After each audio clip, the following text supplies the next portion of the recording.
Hello everyone. Welcome to this virtual laboratory demonstration on line coding techniques. In this video, we will explore how different line coding schemes convert digital data into suitable waveforms for transmission in communication systems. This simulation helps us visually understand the behavior, advantages, and limitations of each coding technique. Before we begin the simulation, let us briefly understand the concept of line coding. Line coding is the process of converting binary data, ones and zeros, into digital signals that can be transmitted over a communication channel. The choice of line coding directly affects bandwidth efficiency, synchronization, DC content, and error performance. The objective of this virtual lab is to simulate and compare various line coding techniques using the same binary input sequence.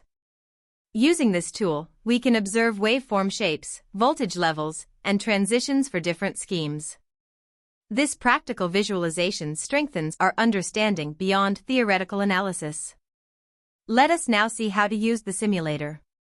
First, we enter a binary input sequence in the given text box. After entering the data, we click on Generate to display the waveform. We can then select different line coding schemes from the options provided.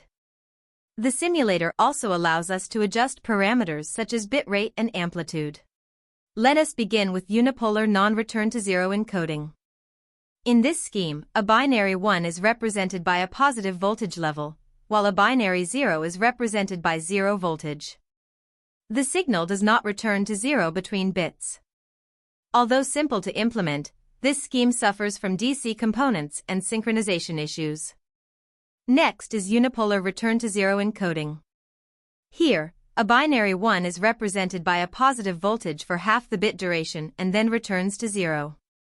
This improves synchronization but requires more bandwidth compared to NRZ encoding.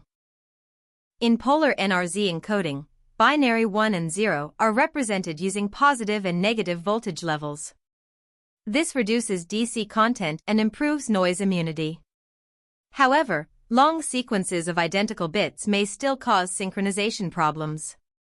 Polar RZ encoding further improves synchronization by returning the signal to zero within each bit period, at the cost of increased bandwidth. Let us now consider bipolar alternate mark inversion, also known as AMI. In this scheme, binary 1s alternate between positive and negative voltage levels, while zeros remain at zero voltage. This eliminates DC components and improves transmission reliability. Pseudo-ternary encoding is similar, but the roles of ones and zeros are reversed. Manchester encoding introduces a voltage transition at the center of every bit period. A binary 1 is represented by a low-to-high transition, while a binary 0 is represented by a high-to-low transition.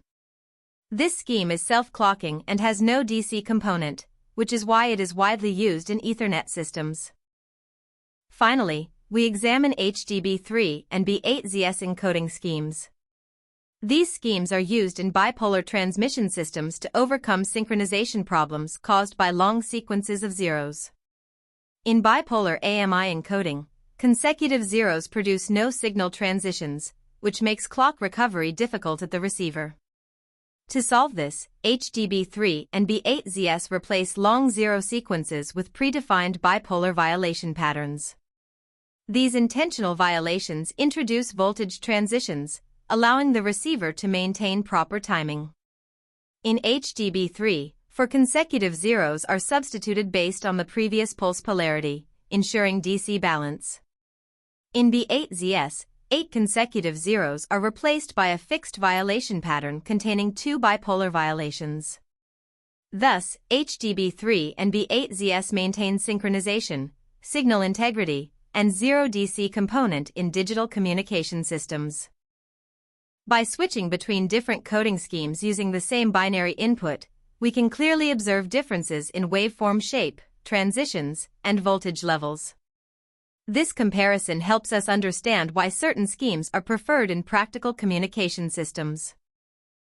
To conclude, this virtual lab provides an effective platform to study line coding techniques through simulation. It bridges the gap between theory and practice by offering real-time waveform visualization. Thank you for watching.